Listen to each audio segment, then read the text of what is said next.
Good morning po, Chang. Bati ng dalagang si Jordan kay Aling Maricar na abala sa pagsasalansan ng delata sa tindahan nito.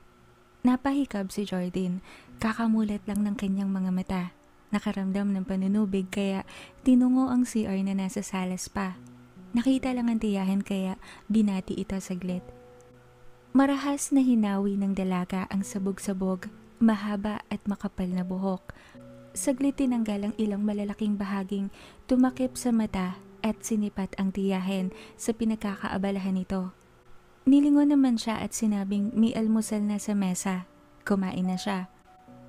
Tumango lang ang dalaga bago tinungo ang CR. Nang makalabas ng CR, sa tindahang kinaroroonan ng tiyahin siya lumapit. Sakto, may bata na sumulpot sa munting bintanang bukas. Maingay na kinetok ang 5 pisong hawak. Pinagbilhan ng bata ni Jordan ng ilang pirasong candy. Matapos ay kumuha ng gunting, gumupit ng 2 sachet ng Vaseline shampoo at isang cream cell conditioner. Tapos ay kinuha ang malapad na logbook. Nilista ang mga nakuhang produkto. Ate Jordan, may palista-lista ka pa sa notebook ni Mama. Hindi mo naman binabayaran. Naigdad pa ang dalaga nang maramdaman sa gilid niya ang pinsan na si Patricia. May sapusa ang pinsan niyang yon. Walang ingay gumalaw. Hoy, nagbabayad ako. Matagal pero nakakapagbayad ako. Hindi ako tulad mong paningatan ng bubblegum dyan. Kaya nababankrupt tong tindahan natin eh. Pambabara ng dalaga sa umismid na pinsan. Napalihim namang sumikmat ng maliit na pakete ng piatos at tinago sa loob ng blouse na suot. Umirap si Jordan ngunit hindi binuko ang pinsan. Nako, parehas lang kayong dalawa eh. Ani Aling Maricar na umupo sa isang monoblock chair matapos maihiwalay ang mga bagong biling dilata sa huling natira. Ang mga chichirya naman ang inasikaso, ini-stapler sa pahabang cardboard. Kakamot-kamot sa ulong pinaling ni Jordan ang atensyon sa abalang tiyahin. At tubiliman, sinabi pa rin niya ang nais. Chang, pautang ho ng pamasahe mamaya ha. Mag-a-apply ho ako sa Retiro. May bagong bukas ng mga shop doon. Tsaka may mga food stall. Baka ho naghahanap sila ng tatao. Anang dalaga sa tumangulang na tiyahin. Mag-a-apply ka na naman ate. Hindi ka naman tumatagal sa trabaho mo eh. Kontra pa ng pinsan nitong nasa 2 taon na ng elementarya, nalihim na namang nagpapamulsa ng ilang minatamis na mani. Ganun talaga. Hindi ko pa kasi nakikita yung para sa aking trabaho. Tsaka bakit pa masyado ka nega ngayon? Kakabasa mo yun ng mga libro mo eh. Tigil-tigilan mo na yan ah. Sagot naman ng dalaga sa umingos lang na pinsan. Sa pag-ingos na ginawa, nawala sa ayos ang makapal sa grado nitong antipara na maagap na inayos bago pa talilis na sana ngunit napatingin sa munting bintana ng kanilang tindahan dahil may nagpabili po. Pop-cola. Anang panglalaking boses na nilingon ni Jordan mula sa paglalakad sana palabas ng tindahan. Isang mestisuhing binata ang kanyang nasilayan. Kunot ang noo nito na sa kanya muna napatingin bago nilipat kay Aling Maricar na siyang umaasikaso rito. Ate, ang pogi. Bulong ni Patricia na marahang kinatango ng dalagang sa lalaki ay napatanga. Paload na rin po, 30 pesos. Anito pa habang sumisip-sip sa straw ng malamig na inumin sa plastic. Napakagat ng labi si Jordan nang isulat ng lalaki ang sariling numero sa rim ng sigarilyo. Tapos ay kinuha ng kanyang tiyahin at in-enter sa phone ang low-loadan na numero. Saglit na patingin ng lalaki kay Jordan nang mapansin na tulala ito sa kanya. Muling napakunot noo ito at ngumiwi ang muka na tila ba naaasiwa sa nakita bago tumalikod ng masuklian na ni Aling Maricar. Nang maglakad palayo ang lalaking bumili, sabay na tumungo sa munting bintana ang magpinsan. Si Jordan, halos ilabas ang ulo sa pagkakasungaw upang habulin ng tanaw ang lalaki. Si Patricia naman, dumampot ng ballpen. May kung anong sinulat bago kinuha ang 1100 na cellphone ng ina at may pinindot. Chang, nakita niyo ho yun? Tawag ni Jordan nang makitang pumasok sa boarding house na katapat ng kanilang tindahan/bahay ang lalaki. Oh, ano ngayon?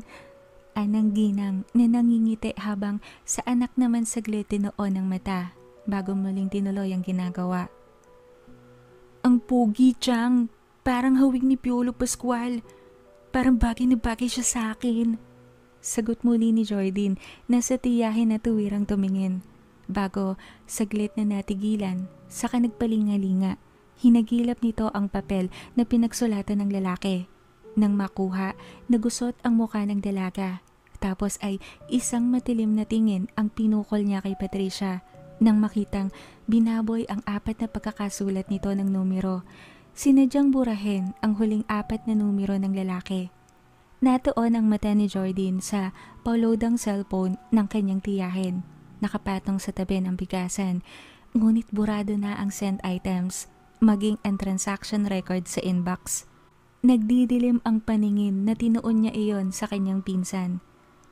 Para rin yan sa'yo, ate. Magte-text ka lang dun sa lalaki tapos hindi ka naman na-replyan.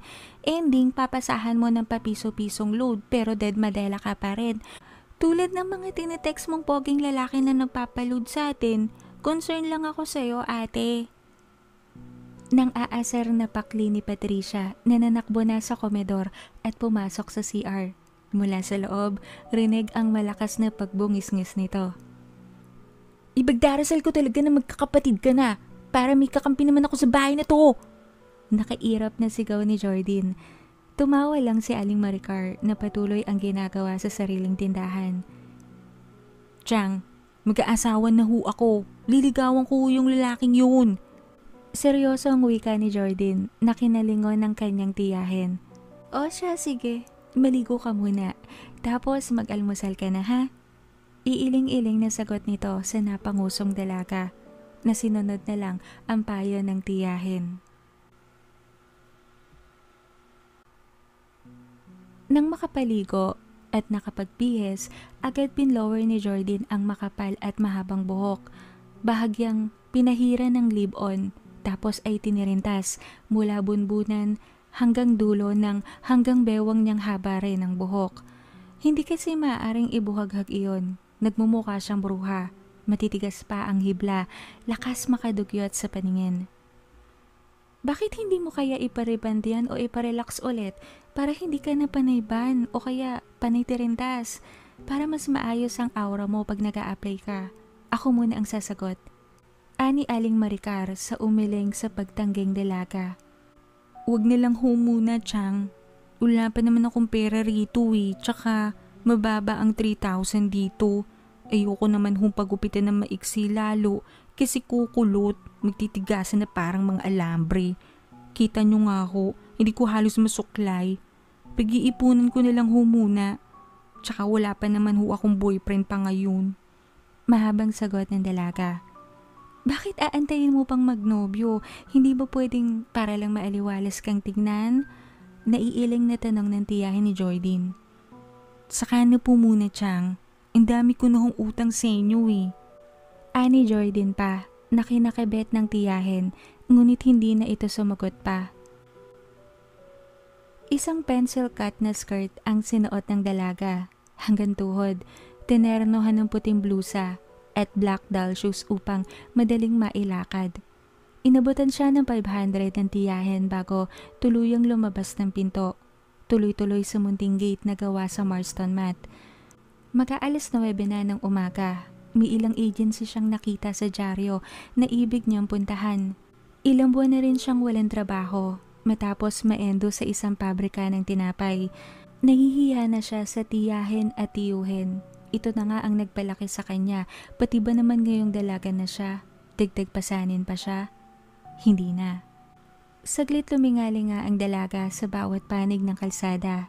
Nang makalabas ng gate, naghihintay ng tricycle o pedicab na magdadala sa kanya sa pinakalabas ng semi-village nilang lugar. May kainitan na kasi at tsak na kung maglalakad siya, mag-aamoy araw agad siya. Sa 15 minutes ding layo mula sa kanyang tahanan hanggang sa pinaka-arko ng village na siyang sakaya naman ng jeep. Sa paglinga ni Jordan sa isang karinderya kung saan may nag-iihaw ng isaw at ilang laman loob ng manok, nakita niya roon ang poging binatang kamukha ni Piolo Pascual. Kausap ang hindi kagandahang tindera na kasing edad niya, si Natalie, na panay ang hagod ng maiksi nitong buhok na halatang bagong gupit. Si Natalie ay dati niyang kaibigan, ngunit dahil nag-agawan sila sa titulo ng Miss Bañera 2003, tuluyang nawatak ang samahan nilang dalawa. Isa pa, kung malandi siya, mas malandi ang bruha. Lagi itong nababalita ang nakikipagkita sa dilim at naiispatan sa ilalim ng punong sampalok nila Aling Nora na may kausap at kaharot ang lalaki. Maigi na lang at hindi lumulobo ang tiyan. May isip rin marahil ang gaga. Tumaas ang kilay ni Jordan nang hawakan ng teleipad ang braso ng bet niyang lalaki. Bagamat hindi pumikse, pasimple itong tumawa at kunwari ay may inabot na takip ng kaldero. May sinabi na siguro ay nakakatawang bagay sapagkat tila ba 15 anyos na humagigik si Natalie. Nakinaasim naman ang mukha ni Jordan. Mukhang mauunahan pa siyang siluin ang bagong boylet sa block nila.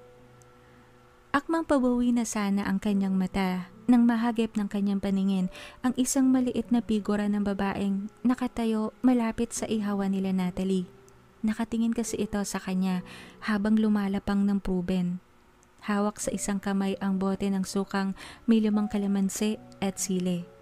Walang putol ang titig sa kanya habang ngumunguya. Tingin niya kasing taas ito ni Patricia ngunit matured ang muka. Parang maliit na ale. Moderno ang pagkaka-apple cut ng kulay brown nitong buhok. Saglit siyang nakipagtitigan. Kinunot niya ang noo. Hindi pa rin ito nagbabawi ng tingin. Luminga ang dalaga sa bawat niyang panig upang masiguradong siya lang ang tinitignan nito. At siya lang naman talaga. Problema nun. Anas ni Jordan sa sarili. Jordan, sakay ka? Ani Teban, huminto sa harap niya. Sasakayan, Tebs. Sagot naman ni Jordan bago sumampa na sa pedicab nang muli niyang tinignan ng maliit na babae. Ulo naman ng manok ang pinapangas nito. Sa kanya pa rin nakatingin. Naweirdohan, kinibit balikat na lang ni Jordan ang lahat. Sinilip niya sa bag ang 1100 na cellphone at ilang xerox ng resume. Bago nagdasal na sana, pilarin siya ngayong araw. Isang buntong hininga ang pinakawala ng dalaga matapos tingalain ang building ng agency na pinagpasahan niya ng resume. Kahit abroad, balak na rin niyang applyan. Bakit hindi? Bata pa naman siya at willing to learn. Kaka-19 niya lang nung nakaraang buwan at hiyang-hiya na siya sa sarili dahil ang tiyang pa niya ang bumili ng bagong set na panty bilang regalo sa kanyang kaarawan dahil natapat na wala siyang trabaho pa. Mahirap lang talaga sa Pinas, napaka-demanding ng mga employers. Kailangan college grad o at least college level kahit na magtitinda lang naman siya ng pandesal. Isang sikat na tindahan kasi ng pandesal ang kanyang inaplayan. Kaso raw dapat college level. Hindi na nga siya nag-aral ng kolehiyo dahil hiyang-hiya na siya sa tiyahin. Hindi naman pati siya interesado sa pag-aaral pa. Gusto na niya talagang may trabaho. Ngunit napakahirap pa rin talaga. Napatingin si Jordan sa isang KTV bar, nabasa ang hiring waitress. Pinigilan niya ang sariling lumapit. Hindi pa siya ganon kadesperado. Baka mabatukan lang siya ng kanyang tiyang kung maghimala at dito siya matanggap. Alam naman niya kasing hindi lang talaga waitress ang gagawin sa loob base sa mga posters ng nakabikining babaeng nakikita niya sa pinaka-billboard ng bar. Pero naman kasi, pinilig ni Jordan ang ulo, lumingalinga upang bumili ng maiinom. Baka natutuyuan lang siya ng utak. Isang maliit na tindahan ang kanyang natanaw na agad niyang tinungo, bumili ng bottled water. Saglit tumabay ang dalaga sa shed ng tindahan habang tinatanaw-tanaw pa ang ilang building na tingin niya maaari niyang saglitin. Lagpas na ng tanghalian, ngunit hindi mo na siya kumain sa ilang karinderyang nadaanan. May baon siyang biskwit. Sa bahay na lang siya kakain pagdating niya. Tipid pa. Nang makontento sa pagpapahinga, akmang palakad na sana si Jordan ngunit nahagip ng kanyang mga mata ang isang pamilyar na figura ng isang tao. Dahil mataas ang sikat ng araw, saglit niyang ginamit ang kamay upang gawing shade ng noo para maliliman ang mga mata at masipat ng maigi ang tinitignan. Sa kabilang kalsada kung saan nakatayo ang burger machine, naroon nakaupo ang maliit na aling nakita niya sa lugar nila. Lumalapang naman ito ng burger. Hawak sa kabilang kamay ang ketchup dispenser. Sa kanya muli nakatitig. Siya na naman, ang trip ni ate. Nagtatakang bulong sa sarili ng dalaga.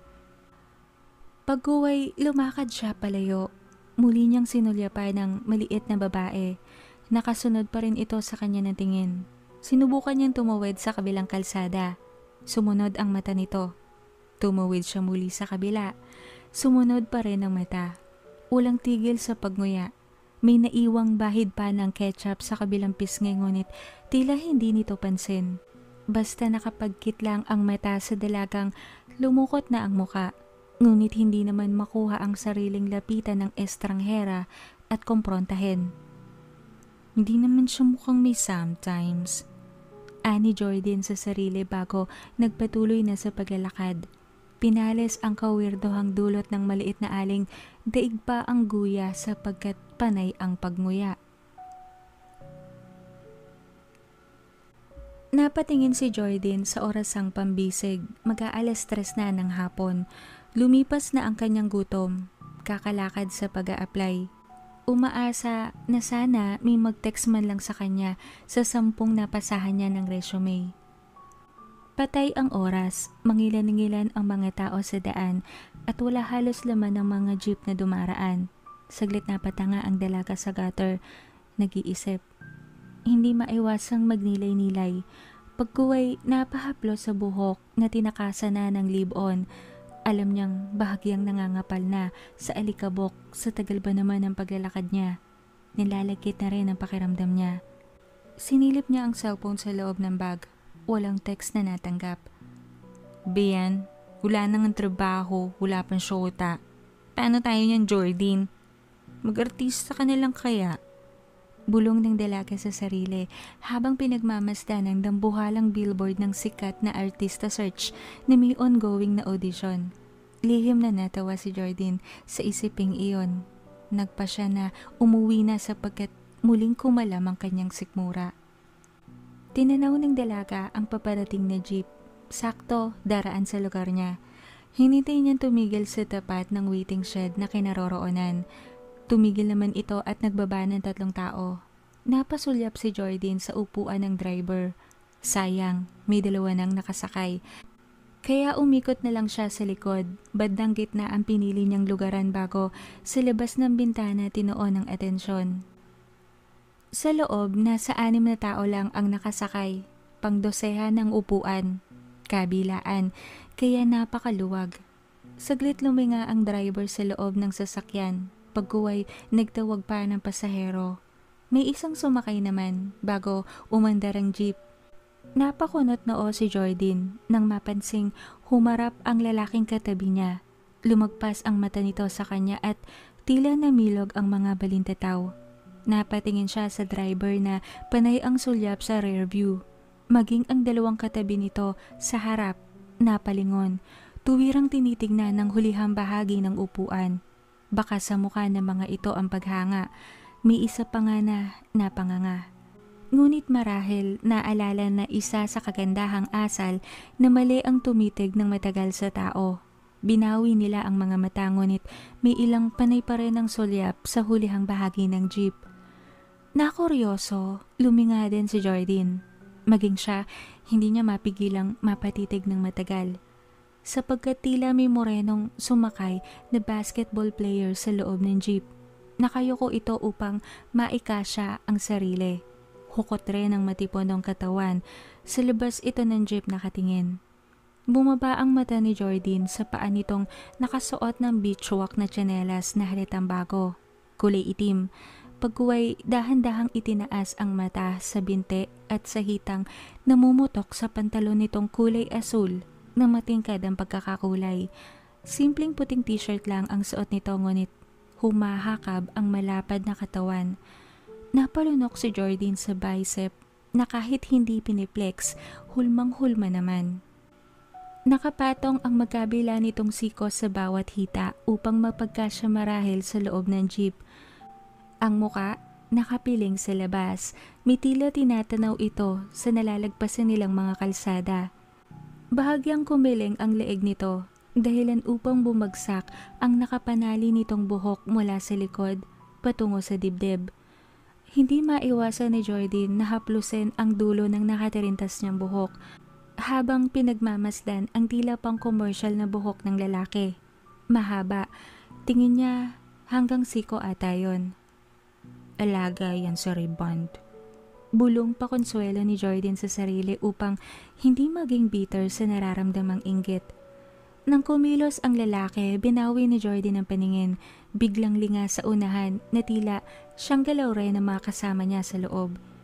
Saglit siyang nananaw muna sa labas bago naalala na malapit na pala siya, 2 kanto na lang. Agad siyang naghagilap ng barya sa loob ng shoulder bag at pinakisuyo sa lalaking nasa kanyang unahan na tila lihim na pinicturan ang lalaking nasa dulo ng jeep bago inabot ang baryang inaabot niya, na agad namang kinuha ng driver. Napasimangot ang lalaki nang tignan ng N70 nitong cellphone. Marahil malabo ang pagkakakuha ng larawan. Akmang uulitin ito nang masalubong ang formal na mukha ni Jordan. Tinaas pa ng dalaga ang kilay na ikinapahiya ng lalaki. Chusero to, porket may camera yung phone, makakuha ng larawan walang consent. Bulong ni Jordan sa sarili na sadyang pinarinig sa lalaking napahiya naman at tumalikod sa kanya. Bayad po, Samat Street lang. Anang boses na alam ni Jordan na galing sa lalaki. Otomatikong luminga siya upang abutin ng 20 pesos na inaabot nito. Nag-unahan pa sila ng katapat niyang alley ngunit animo ba ay may paligsahan na sinalihan, sinikmat ni Jordan mula sa malapad nitong palad ang salapi. Nag-extra effort upang umusog at siya mismo ang nag-abot sa driver. Nagtanong kung may 10 ba ang lalaki ngunit hindi nito sinagot ang tanong. Sa halip, nagpara ito na siyang tigil naman ng driver. Hindi na kinuha ang sukle at mabilis na bumaba ng jeep. Tila iisang taong sabay-sabay na hinabol ng tingin ang bumabang lalaki. Maging ang driver, nakasunod rin ang tanaw.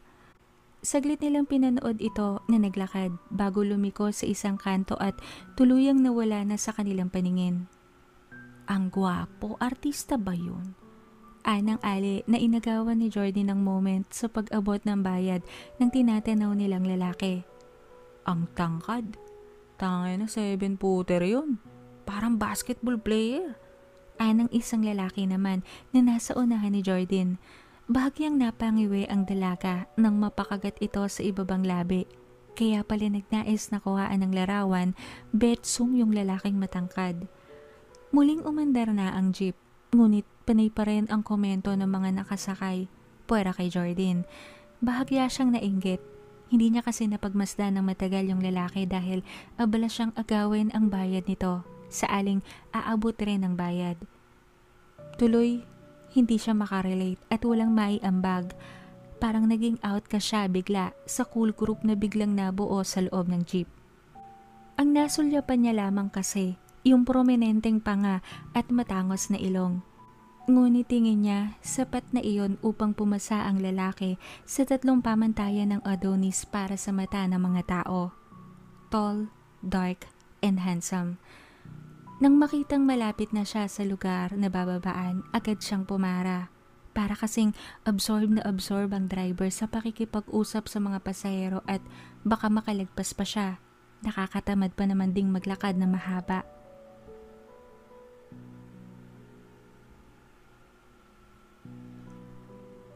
Hindi ka pa matutulog?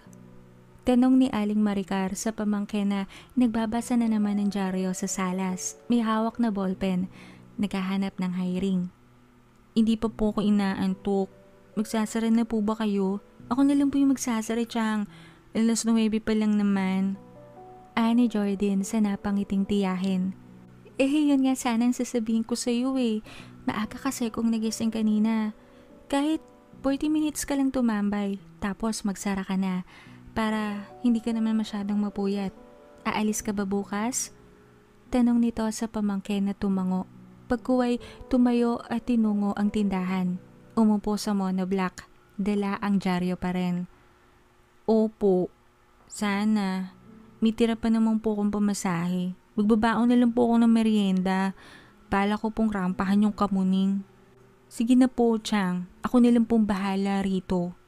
Tulog na po ba yung tiyanak? Tanong ni Jordan habang sinisipat ang mga tao sa kalsada. Sinabi ng tiyahin nitong tulog na si Patricia. Maaga ito bukas sa eskwela. Bagong sked raw. Bago umakyat ng hagdan, panay ang hikab nito na kinaawaan ni Jordan. Masipag lang talaga ang tiyahin niya. At sa tindahan na ito napapagod. Lumalakas kasi ang mundi nitong sari-sari store. Siyang dahilan upang hindi na nito nagalaw ang padala ng asawa sa ibang bansa. Sa bagay, nasa lahi talaga nila ang masisipag. Ang nanay niya, nakapatid ng kanyang tiyahin na si Dindin, halos 20 years din sa pabrikang pinasukan nito. Kung saan nakilala roon ang tatay niyang si Jordan. Nagsama ang dalawa ng 10 taon din. Sa ika-5 taon nila, pinanganak naman si Jordan. Sabay lang na naaksidente kaya siya naulila ng maaga. Ang kanyang tiyahin na ang kumupkop sa kanya. Naaliw ang dalaga sa mga bumibili pa kaya nabitawan na nito ang dyaryong hawak. Nakikipagkwentuhan rin sa ilang kakilala na saglit tumatambay. Pagbilan nga ng live-on, anang isang babae na kinataas ng kilay ni Jordan, si Natalie. Ilan? Ani Jordan naman na kumukuha ng gunting. 2 na. Tipid na sagot ng kunwari ay nagte-text sa cell na dalaga. Pagkuway, inilapag nito ang 100 sa pinaka-counter na agad kinuha ni Jordan at sinuklian. Hoy Natalie, hinaharot mo ba yung bagong lipat na boylet dyan? Huwag mo nang ituloy Para kasing diring-diri sa'yo kanina nung hinawakan mo sa braso.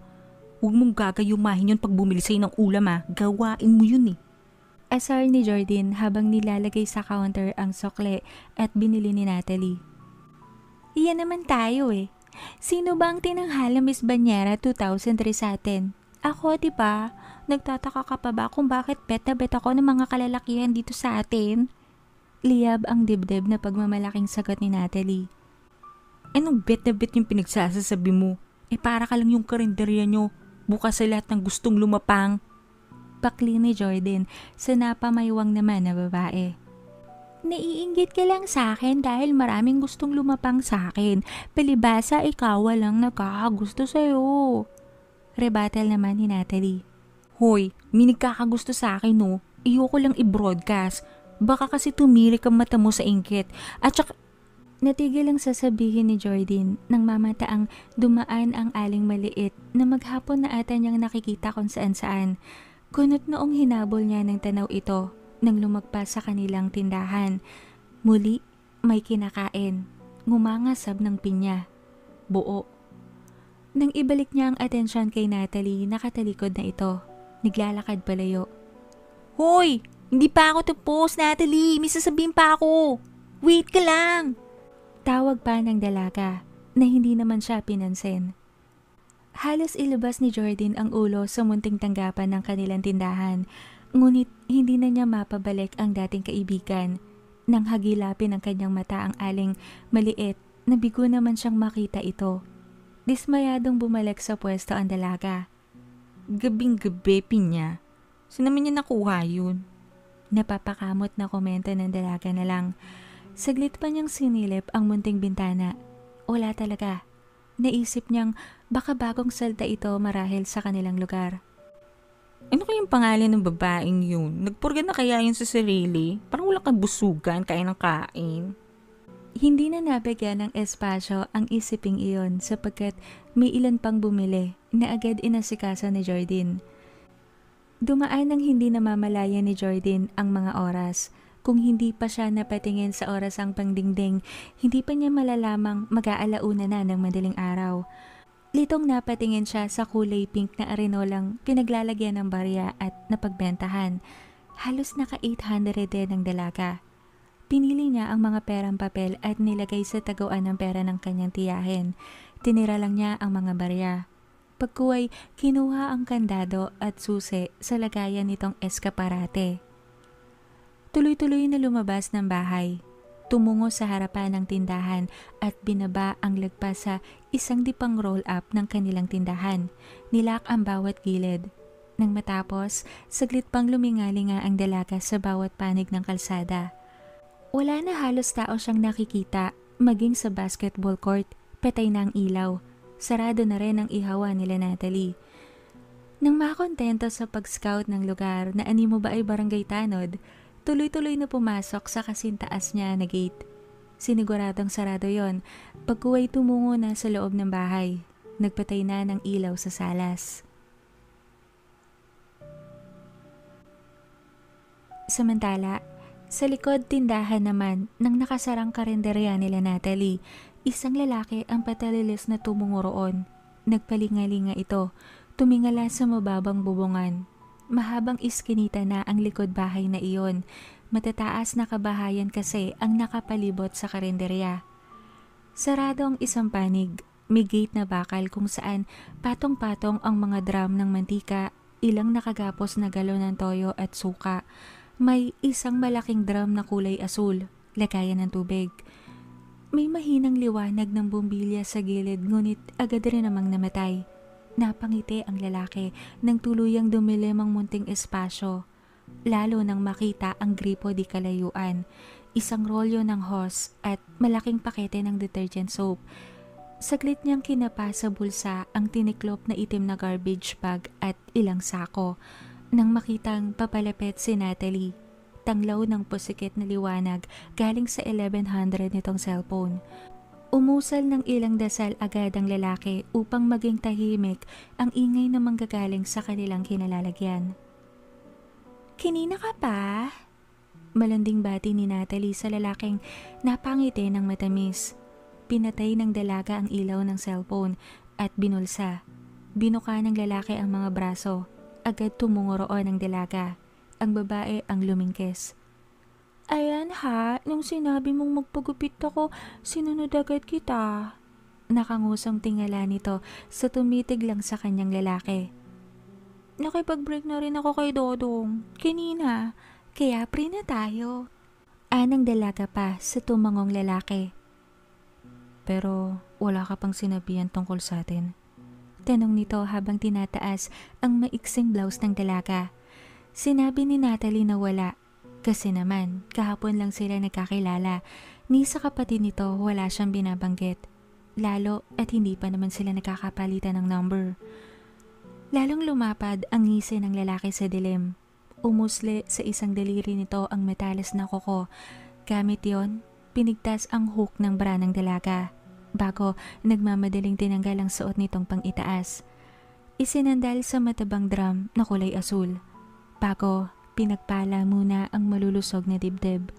Napapikit si Natalie nang hatakin pababa ng lalaki, inihiga sa malamig na semento.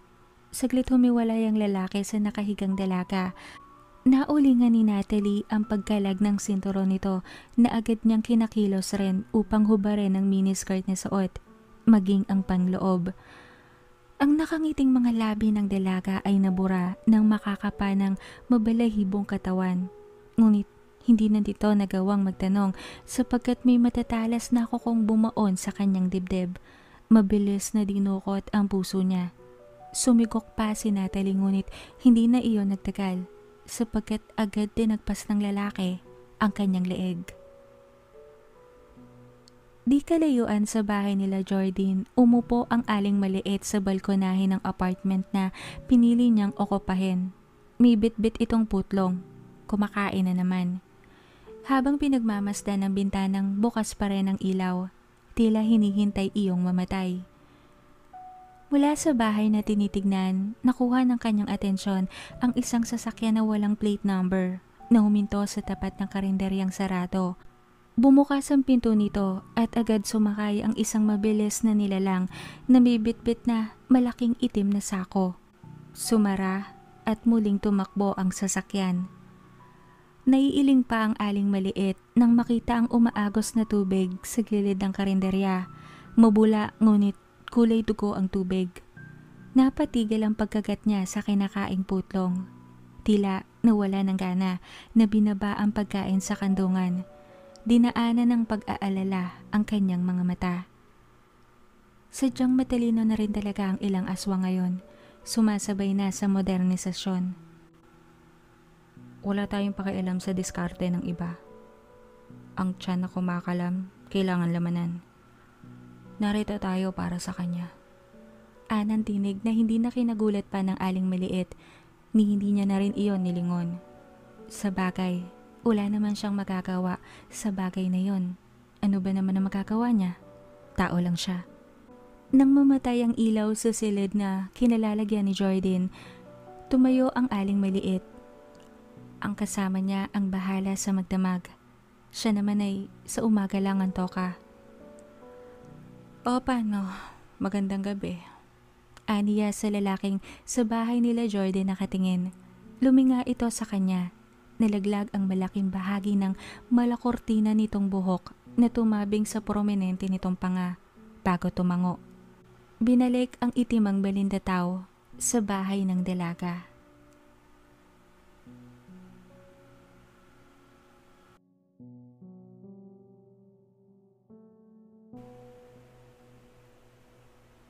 Palod nga po. Anang boses na pumukaw sa atensyon ni Jordan. Yung poging boylet na bagong salta sa kanilang lugar at sa kanyang puso. Pinigil naman niya talaga. Ngunit hindi niya nasupel ang sariling labi sa maluwag na pagkakangiti. Anong load ba? Tanong niya sabay lapit sa tindahan na ipagpasalamat niyang may kinukutkot sa taas ang kanyang tiyahin. 30 pesos. Tipid nitong sabi bago sinalubong ang kanyang mga mata. Bahagyang kumiling ang leeg nito, tila ba siya sinuri. Naihaplos naman ng dalaga ang isang kamay sa nakapusod na buhok. Pagkuway, inabot ang cellphone na paloda ng tiyahin niya. Kumuha ng papel at ballpen. Nang magtaas siya ng paningin, nakatitig pa rin sa kanya ang lalaki. Bakit? May dungis ba sa mukha ko? Tinong niya bago binaba ang mata sa papel at ballpen. Wala naman. Nito na sinulat sa papel ang numero ng cellphone. Iyon naman pala eh. Bakit kung makititig ka? Parang nambubuntis ka na. Fertile pa man din ako. Just kidding! Kengkoy na pakli ni Jordan sa napangiting lalaki. Iiling-iling pa itong kumuha ng pera sa wallet.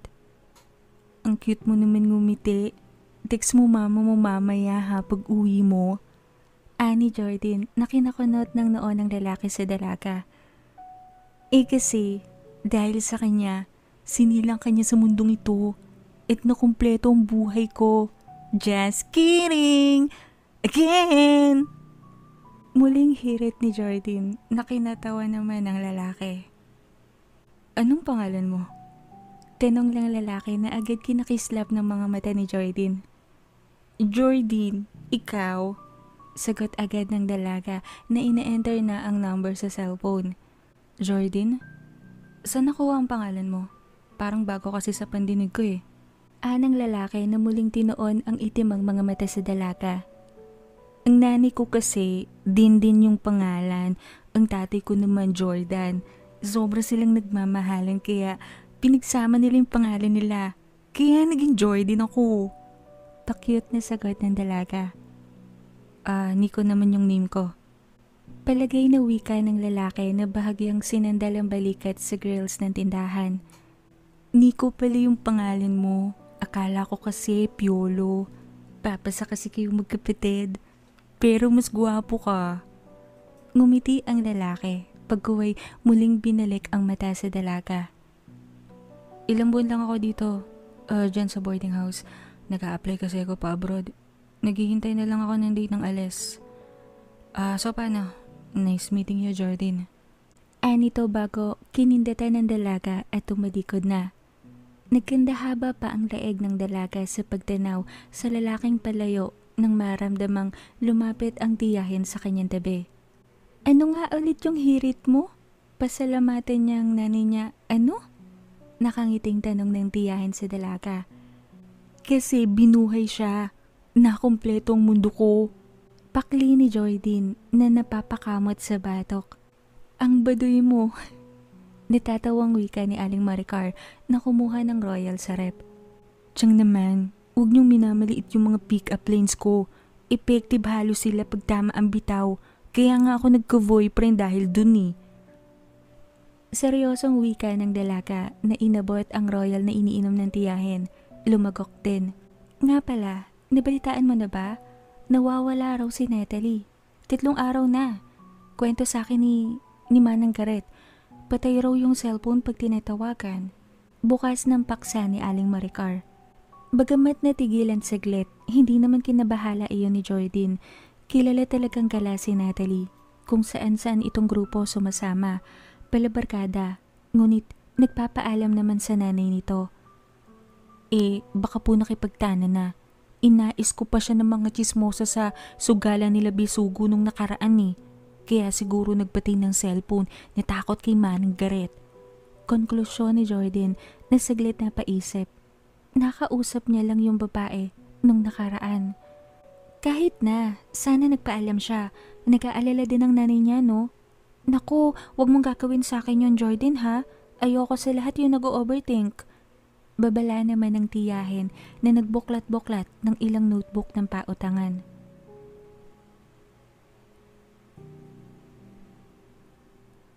Naghihintay si Jordan ng jeep sa waiting shed nang mapatingin sa ilang poster ng missing persons sa sementadong haligi ng shed. Napakunot noo siya nang makita ang poster ni Natalie. Nando doon, missing. Agad siyang nagbilang sa kamay. 1 linggo na halos. Bagamat hindi sila ganoon ka-okay ng dating kaibigan, may kumudlit na pag-aalala sa kaibuturan ng kanyang puso. Oo nga at napakalanding babae talaga ni Natalie ngunit hindi ito basta-basta aalis at hindi magpapaalam sa mga magulang. Kung hindi ito sumama kung kanino at nakipagtanan, nasa naman kaya ito? Mula sa nakangiting poster ng babae, nalipat ang mata ni Jordan sa ilan pang larawan ng mga babaeng tingin niya ay kaedad nila ni Natalie. Mabilis niyang binilang, nasa 7, pang-8 si Natalie. Agad niyang hinagilap ang cellphone sa bag, mabilis ang nag-type ng mensahe sa text at pinadala sa tiyahin. Sabay tanong kung nakauwi na ba si Patricia at ang pagkumpirmang siya man ay pauwi na rin.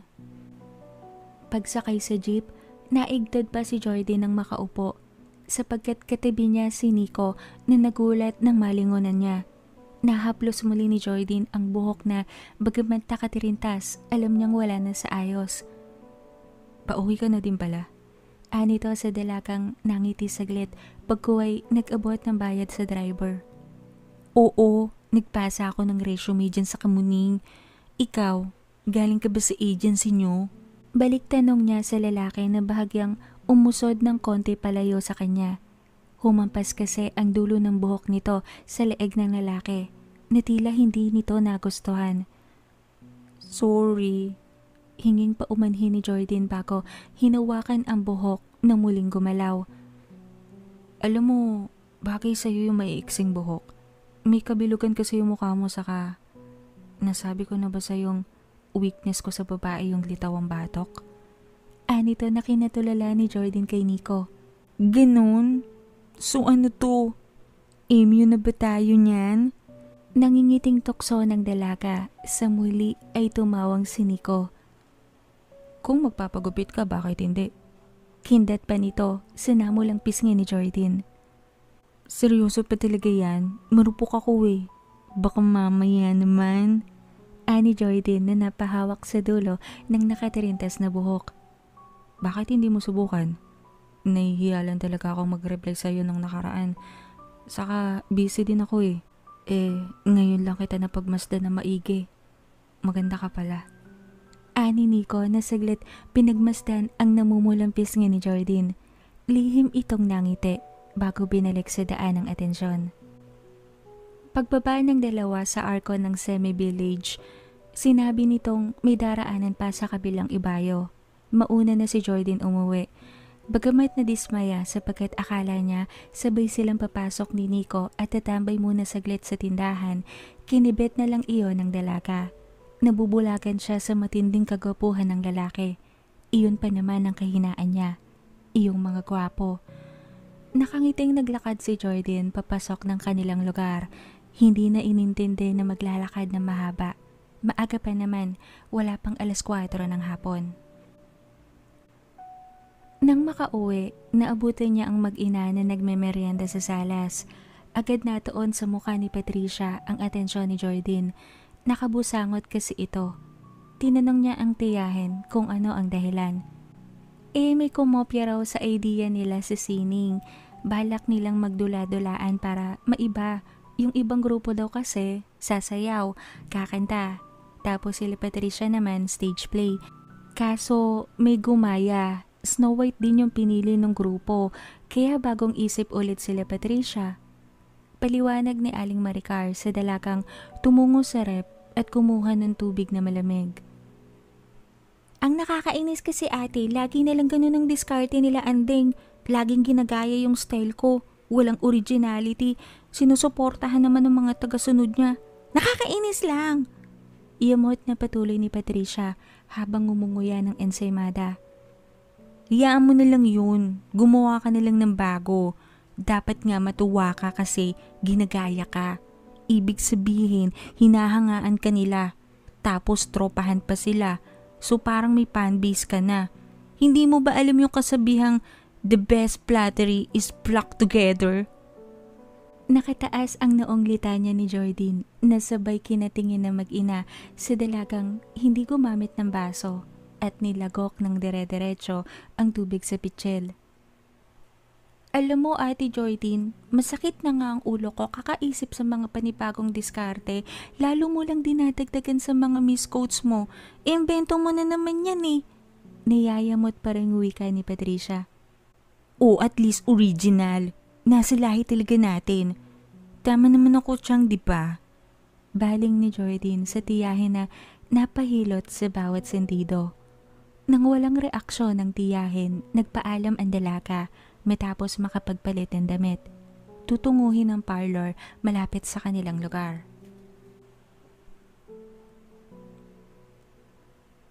Magpareband ka na lang, huwag ka magpapagupit. Naigdad pa ang dalaga nang tila kabuting lumitaw sa kanyang tabi ang maliit na aling ilang araw na rin niyang nakikita kung saan-saan. Pala desisyon ka, ibuhay ko to. Buho ko to, nakapamewang na sagot ni Jordan. Huwag mong baguhin ang sarili mo dahil sabi lang ng lalaki. Kung hindi ka niya bet sa itsura mong dugyot, hindi ka niya deserve sa glow up mo. Anito pa, nakinaharap na ni Jordan sa kanya. Teka, tigisan ka ba? Parang ilang araw na ata kitang nakikitang pakalat-kalat kung saan-saan. Sa kahimala, wala kang chicha ngayon.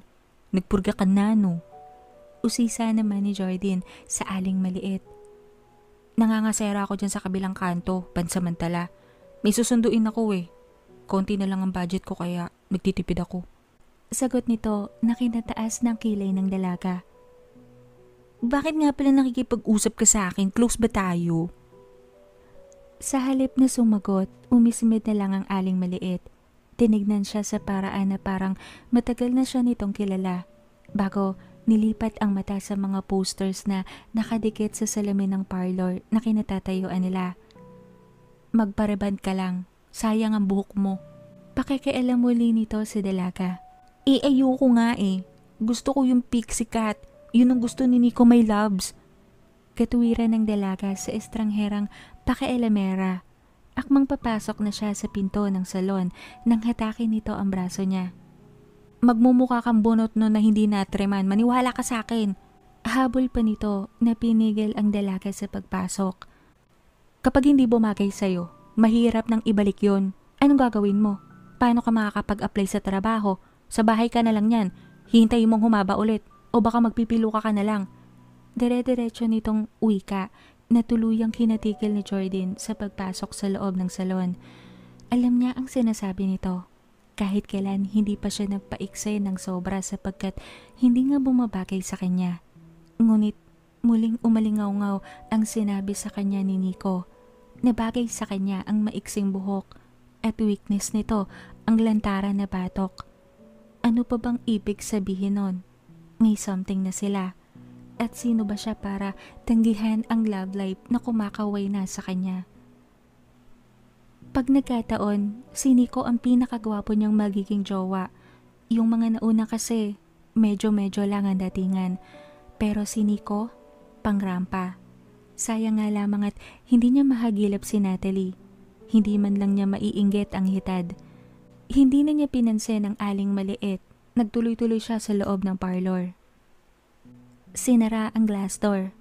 Saglit tumitig ang aling maliit sa pinto ang salamin bago naiiling na naglakad palayo. Napatingin sa papalubog na araw. Lumiko sa isang eskinita, naghanap ng mabibilhan ng pagkain. Hindi na siya nagulat nang maulingang may sumasabay na sa kanyang paglalakad. Ang layo ng ugali niya kay Potensyana. Sigurado ka bang pinili siya ng mutya? Kung anong seryoso ng lola at ng nanay, siya namang kinabaliktad ng babaeng yan. Hindi maiwasang wika ng aling maliit na napatingala sa matangkad na lalaking kasabay. Nang dumalaw sila sa baryo Tigbalan, nang mamatay si Lola Potensyana, kuminang ang Dama de Noche. Nasaksihan ko mismo yun. Isa sa kanilang dalawa, kung hindi si Patricia, si Jordan.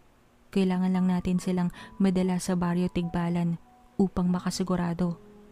Isa pa, muling bumabango ang Dama de Noche. Ganon-ganon din ang kwento ni Inang Mikasya nung dumating si Lola Potensyana nun sa baryo Tigbalan ng unang pagkakataon. Marahil, moderna lang talaga ang pananaw ni Jordan at ng pinsan niya. Ngunit naipamana naman ni Lola Potensyana ang busilak na puso sa kanyang mga apo.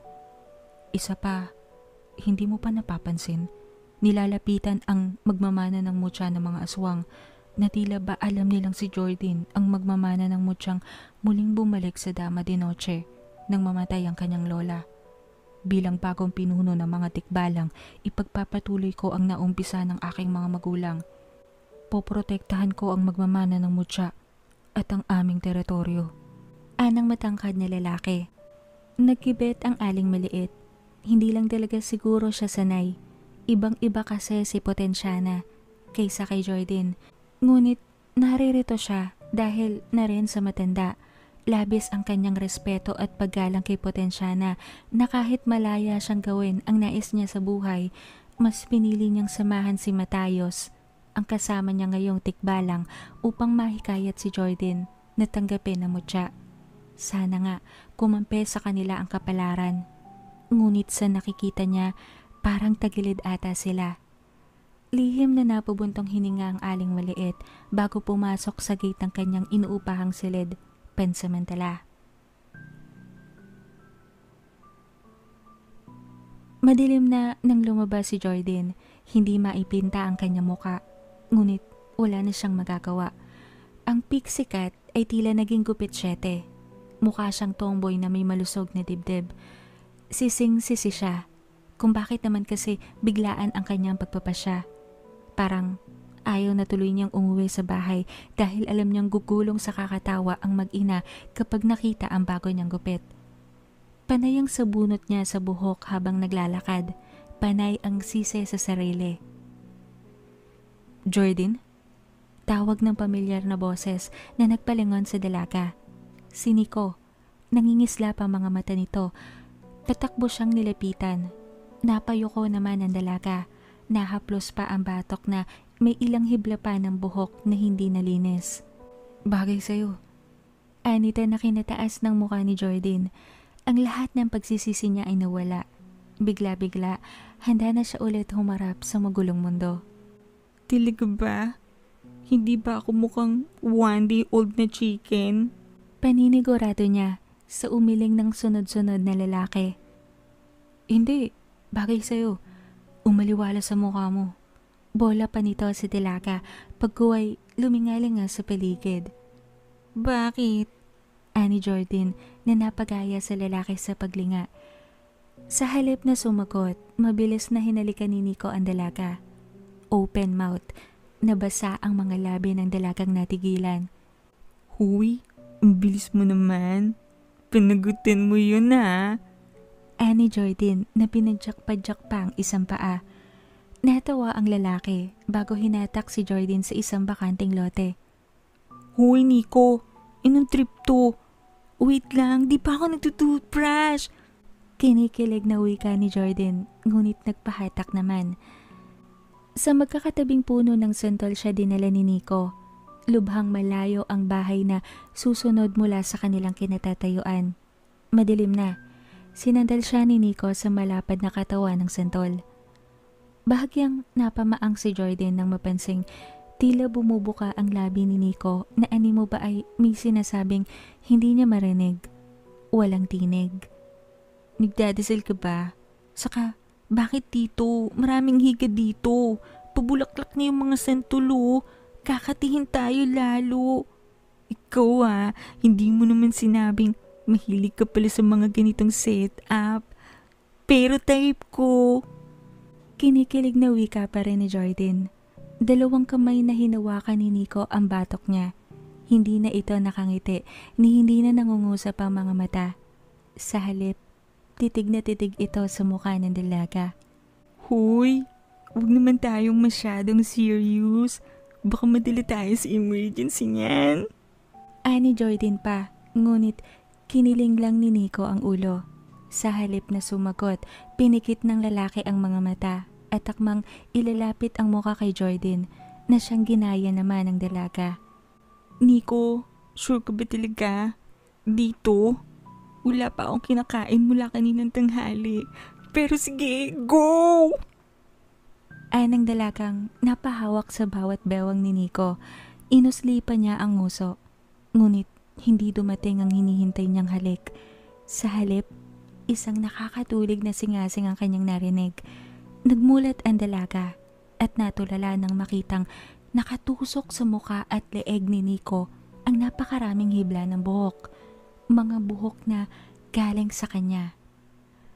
Akmang lilipad ang bawat kamay ni Nico patungo marahil sa kanya, ngunit bigla itong humagis na tila ba may hindi nakikitang puwersang umatake rito. Nakita niyang humampas si Nico sa puno ng isa pang santol. Lumagapak ito sa lupa at kumisig. Ni hindi mahagip ni Jordan ang boses. Tila siya tinulo sa kinatatayuan habang wala sa sariling nahaplos ang hanggang bewang na buhok. Alam niyang hindi sa kanya yon. Tila kasi bagong reband ang nahahaplos niyang mga hibla, pino at itim na itim. Sumingasing si Nico na siyang bumawi sa atensyon ni Jordan mula sa paghawak at pagsuri sa biglang tubong buhok. Ngunit hindi na si Nico ang nakita niya sa kinatatayuan nito. May ilang damit na tila napunit. Damit ni Nico. Naitutop ni Jordan ang isang kamay sa bibig nang makita ng maigi ang isang tila asong porma ng nilalang na may kulay pilak na balahibo. Kasing laki ata ng Great Dane ang laki ng nilalang. Tingin ni Jordan, gabewang niya ang taas. Patusok ang bawat tenga nito. Panay singasing na siyang tinatalsikan ng masagana at malapot na laway. Napasunod ang mata ni Jordan nang umigkas muli ito sa ere. May sinalubong na hindi naman makita ni Jordan kung ano. Nakita niyang muling humagis ang kulay pilak na aso sa isang puno. Bumangon. Tila kinaskas pa ang dalawang paa sa unahan na animo ba ay nagahasa ng mga kuko. Hindi maiwasan ni Jordan na pansinin ang kakatuwang pagkakausli ng hulihang bahagi ng katawan nito, bandang puwetan, na lalong nagpapalayo sa itsura ng isang aso. Parang hyenas na hybrid ng pangit na paniki pa ang muka. Idagdag pa ang naglalakihang mga pangil nito. Muli itong umigkas sa ere. At nang sundan ni Jordan, sa kanya lang nakita o marahil sadyang nagpakita sa kanyang mga mata ang isang mataas at matipunong katawan ng lalaking nakabahag, ngunit ang leeg hanggang ulo ay pag-aari ng isang kabayo. Isang tikbalang. Napahawak si Jordan sa kinasasandalang puno, tila papanawan siya ng ulirat. Anong meron na tila ba siya binabangungot ng gising? ikalamay mo ang sarili mo. Anang isang tinig sa kanyang tabi na kinaigtad ni Jordan. Ikaw? Ano ka naman? Duwende? Hindi mapigil ang komento ng dalaga, ngunit hindi sumagot ang aling maliit. Sa halip, tinuon nito ang mga mata sa dalawang naglalabang nilalang. Nakinabalik ni Jordan rin roon. Nakita niyang nagpakawala ng sipa ang tikbalang. Sapol sa panga ang kulay pilak na halimaw. Tumalsik ito na hinabol ng tikbalang at muling tinadyakan ng leeg. Sapat upang mabali ang buto nito sa batok. Hindi nasiyahan, sinipa at tinadyakan ng sunod-sunod ang gulugod. Napapikit si Jordan nang makarinig ng mga butong tila ba pinupulbos. Tara, iyaya ng aling maliit sa napasiksik lalo sa punong dalaga. Gaga ka ba? Pinipigil ko nga hindi maihisa sa luwal sa nakikita kong eksinahan. Yayayain mo pa ako dun. Kung i-horse kick ako niyan. Tanggi ni Jordan, ngunit inabot siya sa braso ng aling maliit at pakaladkad siyang dinalapit tungo sa nakatayong tikbalang at nakahandusay na kulay pilak na halimaw. Malinaw na wala na itong buhay, natalo ng tikbalang. Sinipa ng isang paa ng tikbalang ang nakangod-ngod na mukha ng halimaw, pinaharap sa kanila. Naglabas ng flashlight ang aling maliit, tinanglawan ito, bago inutusan si Jordan na pagmasdan ng halimaw. At ginawa niya rin, dahil napilitan at natakot siyang baka siya naman ang durugin ng tikbalang. Tuluyang bumalik ang halimaw sa tao nitong wangis. Bumalik ang gwapo ngunit bugbog na mukha ni Nico. Kung hindi niya ito nasasaksihan ngayon, iisipin niyang hindi talaga ito si Nico ngunit hayan nga at kitang-kita niya. Pansin ni Jordan ang hindi mabilang na tusok sa kabuuan ng mukha nito, maging sa leeg. Sa naurangod yan, bakit kanya ng daming tusok? Ani Jordan na unti-unting nakakalma na habang hinahagod ang mahabang buhok. Di saan pa? Sa buhok mo ngayon. Sagot ng aling maliit na kinataas ng kilay ni Jordan. Parang tanga naman to. Nagpagupit nga ako, di ba? Ani Jordan na saglit naman natigilan nang bumuhos ang realisasyon. Teka, bakit nga pala humaba ulit yung buhok ko? Takang tanong niya. Halo-halong isipin ang sabay-sabay na sumalubong sa dalaga. Nagpalipat-lipat ang tingin niya sa tikbalang at sa aling maliit. Saka, ano nga pala kayo? Bakit kayo? Sinusundan mo ko? Anong atraso ka ba sa inyo? Bakit? Saan ba talaga kayo galing? Mga salitang halo-halo na rin na namutawi sa labi ng natatarantang dalaga. Pinahaba ulit ni Matayos ang buhok mo para iligtas ka sa lalaking kiwig. Ang kiwig, isang uri ng aswang na takot sa mahabang buhok ng tao. Tumutusok kasi ang bawat hibla sa balat nila at gumagawa ng malalim na sugat na iindahin rin nila ng ilang linggo. Kaya kanya inutusang gupitan ang buhok mo. Hindi kanya bet, okay? Gusto ka lang niyang ilaman sa tiyan. Tulad ng kaibigan mong si Natalie at ng ilang pang babaeng nawawala. Naalala mo yung mga missing posters? Iyang kiwig na yan ang may pakana. May mga tropa rin yan. Pinagsasalu-saluhan nila yung mga nauuto nilang babae. Mahabang paliwanag ng aling maliit. Nawala ang tatag sa mga tuhod ni Jordan. Parang sansaglit siyang gumiray sa pagkakatayo. Maagap namang umalalay ang aling maliit na kinapitan naman ni Jordan sa balikat. Ngunit tuluyang napasalampak ang dalaga. Si Natalie, patay na, kasama ng 7 posters ng mga babaeng nakita niya. 7, pang-8 si Natalie. At kung nilala siya ngayon, marahil siya ang pang-9. Nagkatinginan si Matayos at ang aling maliit habang pinagmamasdan si Jordan na tila lagpas-lagpas na nakatingin sa bangkay ni Nico. Akala ko pa naman talaga gusto niya ako. Akala ko lang pala. Nangihinang usal ng dalaga. At least, rebanded na ang buhok mo. Anang aling maliit na kinataas ng paningin ni Jordan. Nagtama ang mata nila ng tikbalang. Hindi niya maiwasang mapalunok. Mingatal pa rin sa kanyang sistema habang pinipilit isiping hindi ito mascot. Siya si Matayos, ang pinuno ng mga tikbalang sa baryo Tigbalan. Ako naman si Francesca, isa sa mga kaibigan ng lola mo nung nabubuhay pa siya. Anang aling maliit sa dalaga, na tila hindi naputol ang pagkakatingin sa itimang mga mata ni Matayos.